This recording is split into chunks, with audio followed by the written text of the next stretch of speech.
New সাকসেসের আজকের ভিডিওতে স্বাগত জানাচ্ছি। আমাদের আজকের টপিক কুল, পদ্ম এবং হাত সম্পর্কিত। এখান থেকে আমরা ব্যাখ্যা সহকারে 17টি বাক্য সংকোচন বা এক কথায় প্রকাশ শিখব, যেটা খুবই গুরুত্বপূর্ণ। আমরা প্রথমে আসি কুল থেকে। কুল মানে এখানে বংশ বা পরিবারকে বোঝানো হয়েছে। তাহলে 1 নম্বরে আছে কুলের কীর্তিতে কলঙ্ক লেপন করে যে, এক কথায় বলা হয় কুলাঙ্গার। মানে তোমার পরিবার ধরো যে কোনো একটি কীর্তি অর্জন করছে বা কোনো একটা বিষয় অর্জন করছে, তোমার যে কোনো একটা কাজের জন্য সেই কাজটাতে কলঙ্ক লেগে গেছে, সেই কীর্তিটাতে কলঙ্ক লেগে গেছে, সেটাকেই বলা হয় কুলাঙ্গার। তারপরে আসো কুলের কীর্তি বর্ধনকারী যে সন্তান। কুলের অর্থাৎ পরিবারের কীর্তি বর্ধনকারী সন্তান। বর্ধন মানে কি? বর্ধন মানে কিন্তু সৌন্দর্য টাইপের, আমরা বলি না শোভাবর্ধন ফুল বা শোভাবর্ধন একটা জায়গা, এরকম। তাহলে কি দাঁড়ালো? কুলের কীর্তি বর্ধনকারী যে সন্তান, অর্থাৎ তোমার পরিবারের যে কীর্তি আছে ওইটাকে আরো সৌন্দর্যমণ্ডিত করাকেই বলা হয় কুল প্রদীপ। যে করে তাকে বলা হয় এক কথায় কুল প্রদীপ। কুলে কলঙ্ক লেপন করে যে, অর্থাৎ পরিবারে বা বংশে কলঙ্ক লেপন করে যে, তাকে বলা হয় কুল কলঙ্ক। যেমন ধরো তুমি তোমার পরিবারে এমন একটা কাজ করলা যে তোমার পরিবারের জন্য সেটা একটা কলঙ্ক, বা সমাজের মানুষ বিভিন্ন ধরনের কথা শোনাতে পারে, সেটাকেই বলা হয় কুল কলঙ্ক, মানে পরিবারের কলঙ্ক। 4 নম্বরে দেখো কুলে বিশিষ্ট মর্যাদা আনয়ন করে যে, এক কথা বলা হয় কুল তিলক।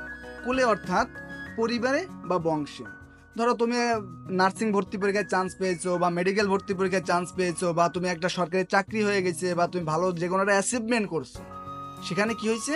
তোমার পরিবারে বা তোমার বংশে কিন্তু একটা মর্যাদা সৃষ্টি হয়েছে, তুমি কিন্তু মর্যাদাটা আনয়ন করেছো, এটাকে এক কথায় বলা হয় কুল তিলক। মানে তুমি তোমার পরিবারের একজন কুল তিলক। তখন আমরা এখন চলে যাব পদ্মতে। পদ্ম সম্পর্কিত যে সকল এক কথায় প্রকাশ রয়েছে। প্রথমে আসি নীলবর্ণ পদ্ম, এক কথায় বলা হয় ইন্দিবর। নীলবর্ণ পদ্ম মানে পদ্ম ফুল, যে নীল রঙের যে পদ্ম ফুল তাকে বলা হয় ইন্দিবর। তারপরে আসো শ্বেতবর্ণ পদ্ম, এক কথায় বলা হয় পুণ্ডরিক। শ্বেতবর্ণ পদ্ম মানে সাদা পদ্ম। 3 নম্বরে আসো লাল বর্ণ পদ্ম বা রক্তবর্ণ পদ্ম, তাকে এক কথায় বলা হয় কোকনদ।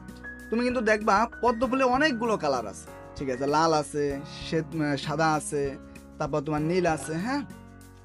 তারপর 4 নম্বরে আসো পদ্মের ডাটা বা নাল, এক কথায় বলা হয় মেরিনাল। দেখো পদ্ম ফুলের নিচে কিন্তু একটা ডালের মতো একটা ডাটা টাইপের আছে, ওইটাকেই বোঝানো হয়েছে, ওইটাকে এক কথায় বলা হয় মেরিনাল।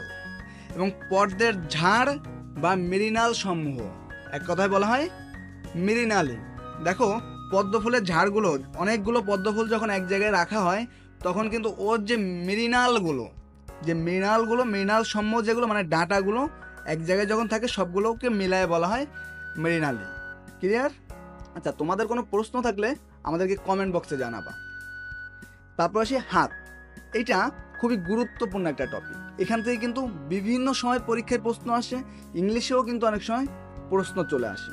তাহলে চলো, 1 নম্বরে আছে হাতের কবজি, এক কথায় প্রকাশ মণিবন্ধ। নাম্বার 2, হাতের প্রথম আঙ্গুলকে এক কথায় বলা হয়, অর্থাৎ বুড়ো আঙ্গুলকে এক কথায় বলা হয় অঙ্গুষ্ঠ, বা ইংলিশে বলা হয় থাম। হাতের দ্বিতীয় আঙ্গুল এক কথায় বলা হয় তর্জনী, ইংরেজিতে বলা হয় ইন্ডেক্স ফিঙ্গার। হাতের তৃতীয় আঙ্গুল এক কথায় বলা হয় মধ্যমা, ইংরেজিতে বলা হয় মিডল ফিঙ্গার।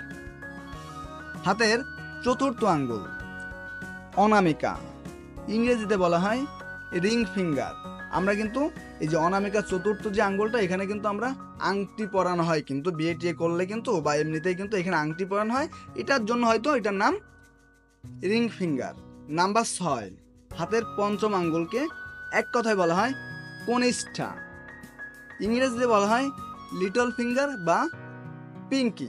হাতের তেলো বা হাতের তালু, তাকে এক কথায় বলা হয় করতল, হাতের কবজি থেকে আঙ্গুলের ডগা পর্যন্ত, এক কথায় বলি পানি।